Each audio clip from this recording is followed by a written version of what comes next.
recursos numéricos. UEL do Paraná. Assinala a alternativa que representa um número irracional. Vejamos, o número irracional é aquele que não pode ser transformado em fração. Ou nesse caso, melhor dizendo, veja, primeiro eu tenho uma dízima periódica. Sabemos que a dízima periódica ela pode ser transformada em fração. Nesse caso aqui, essa alternativa que nós temos, a letra A, que 0,1313 e assim por diante, ela pode ser transformada como, vamos ter 13 sobre 99, já que é uma dízima periódica simples, certo? Então, como ela pode ser transformada em fração, isso não é um número irracional. Nesse caso aqui na letra B, se simplificarmos essa, apesar de que π é um número irracional, mas uma vez simplificando isso, vou ter um meio, que esse número pertence aos racionais, certo? Por isso ele não é irracional. Como aqui também, né? Pertence aos números racionais. Na letra C, eu tenho raiz de 64. Raiz de 64 é 8, como todos nós sabemos, que ele pertence aos números 2 naturais, que por sua vez pertence aos números inteiros, que por sua vez pertence aos números racionais. Então ele não é irracional. Aí nós temos raiz de 3 e a raiz de 3, ela é um número irracional, já que a raiz de todo número primo é um número racional. Isso aqui pertence aos números irracionais. Só vamos mostrar que essa aqui não é irracional, para mostrar que a nossa resposta vai ser a letra B.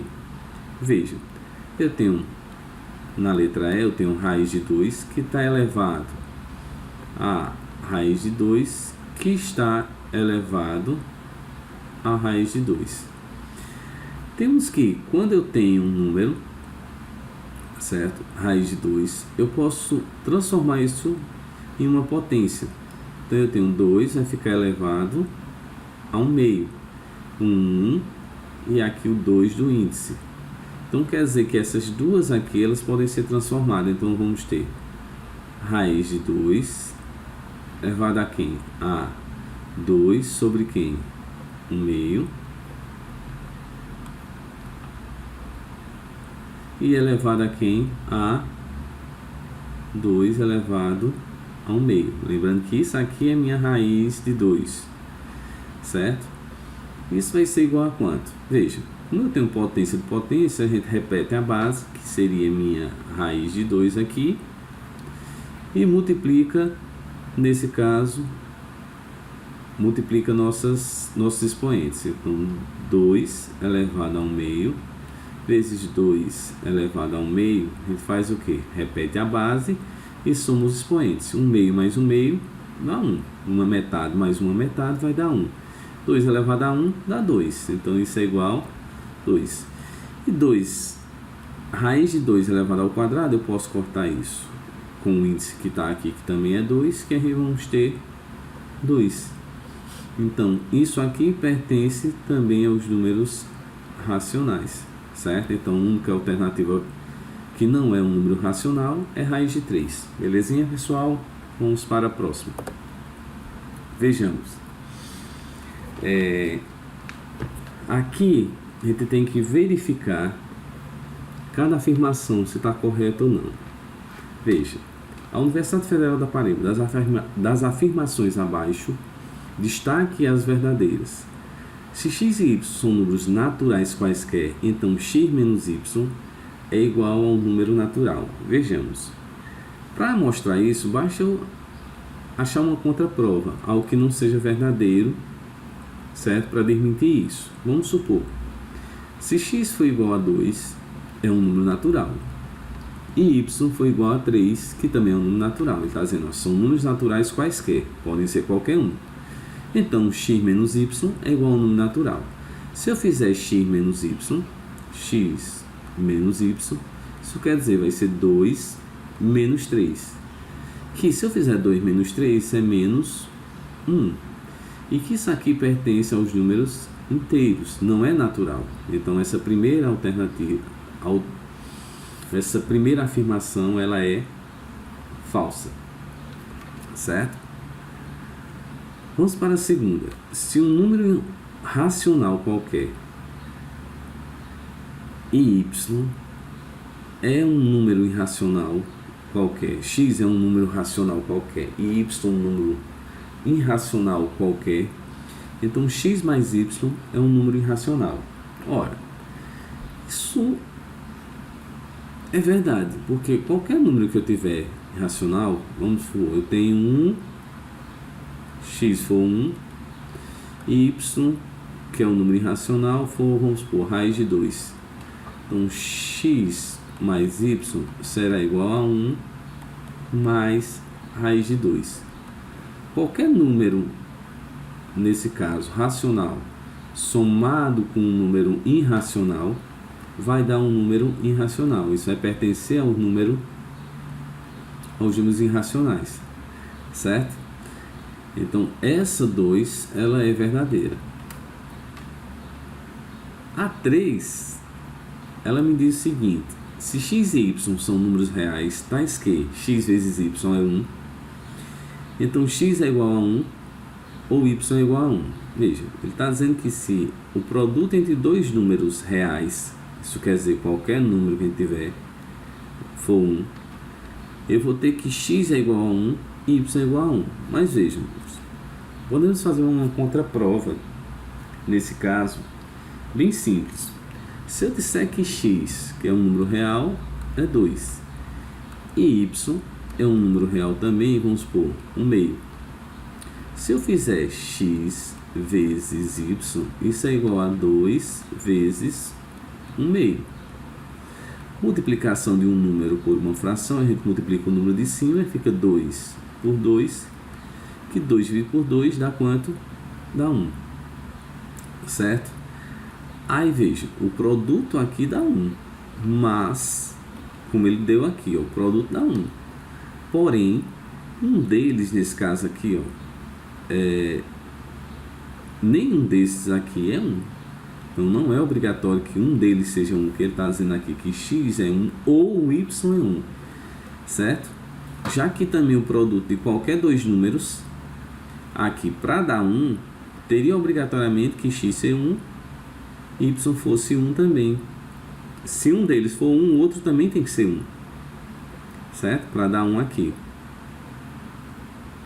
Ok? Então, isso aqui vai ser falso. Se x e y são números irracionais quaisquer, então o produto x e y é um número irracional, é um número irracional.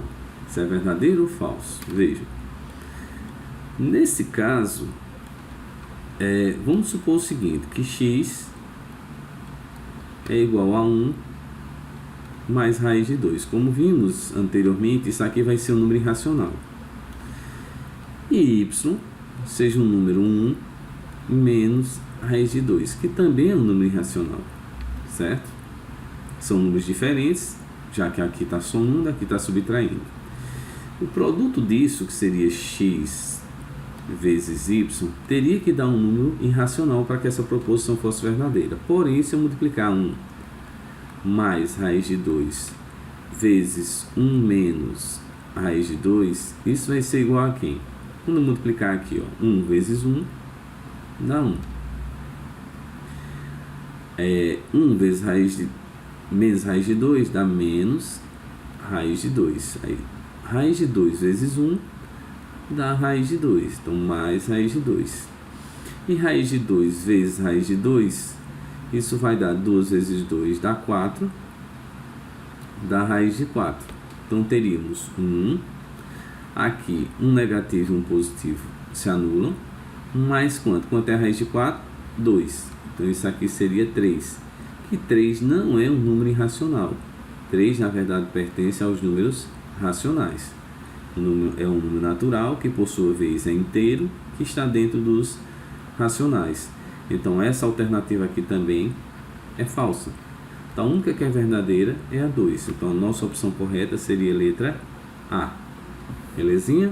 Vamos para a próxima. PUC de Minas Gerais. Se A é igual ao intervalo de menos 2 a 3 e B é um intervalo de 0 a 5, então os números inteiros que estão em B menos A são Vamos lá. Temos o intervalo A, o intervalo B e o intervalo A é B menos A, que é o que ele pretende encontrar. O intervalo A, ele vai de menos 2, então aberto aqui em menos 2, já que essa chavezinha ao contrário quer dizer que o elemento menos 2 não pertence ao conjunto, certo? Então aqui fica aberto em 2 e vai até o 3, só que aqui o 3 ele pertence.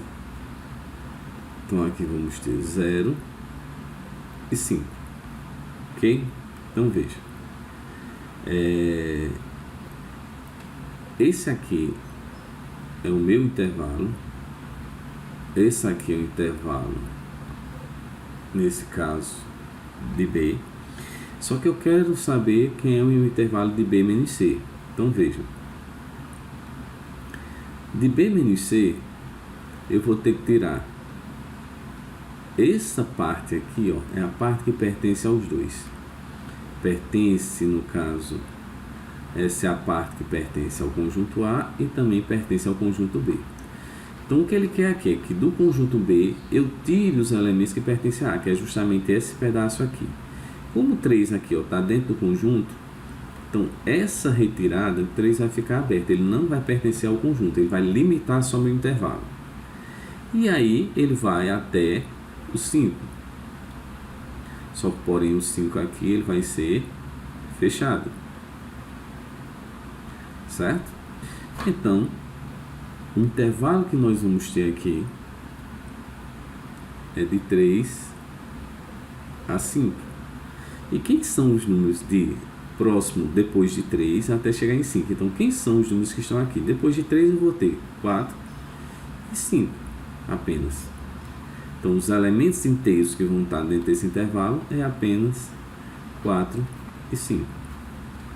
Ok, povo? Belezinha? Vamos para o próximo.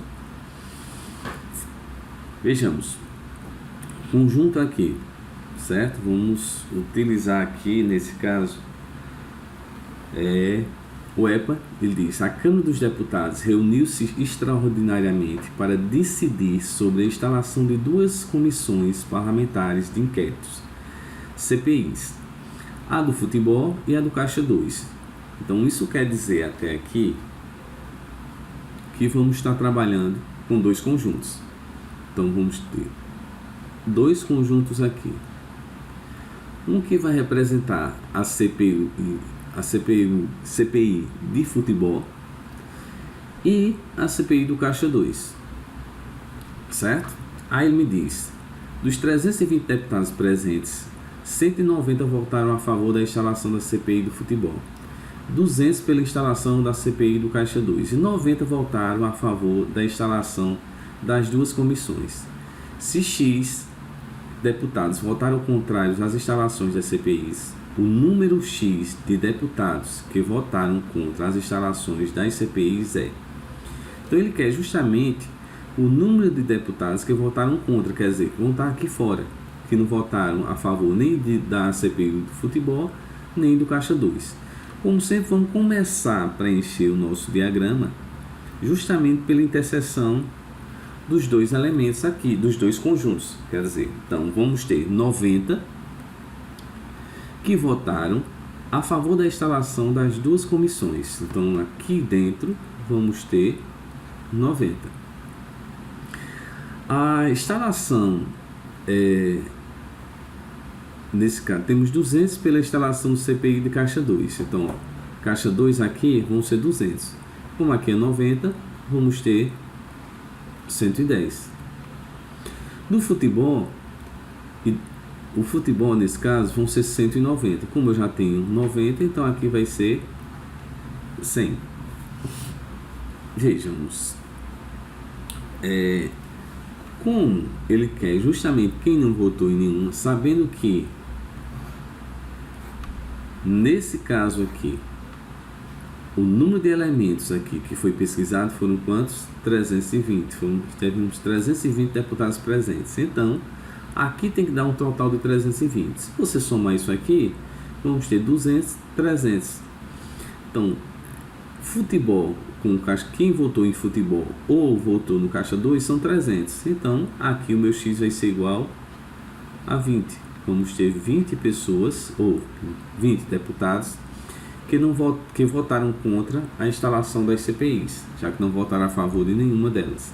Então, a nossa opção correta aqui vai ser letra E. Ok? Vamos para a próxima. Vejamos. A UFPB, a Secretaria de Saúde do Estado da Paraíba, em estudos recentes, observou que o número de pessoas acometidas de doenças como gripe e dengue tem assustado bastante a população paraibana. Em pesquisas realizadas com um universo de 700 pessoas, constatou-se que 10% tiveram gripe e dengue, 30% tiveram apenas gripe e 50% tiveram gripe ou dengue. O número de pessoas que tiveram apenas dengue vejam, vamos primeiro calcular aqui as porcentagens para ficar pelo menos mais fácil para a gente.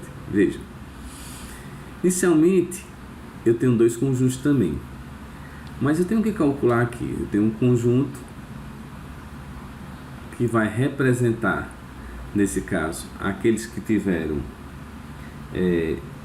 gripe, outro conjunto, aqueles que representaram a dengue, certo?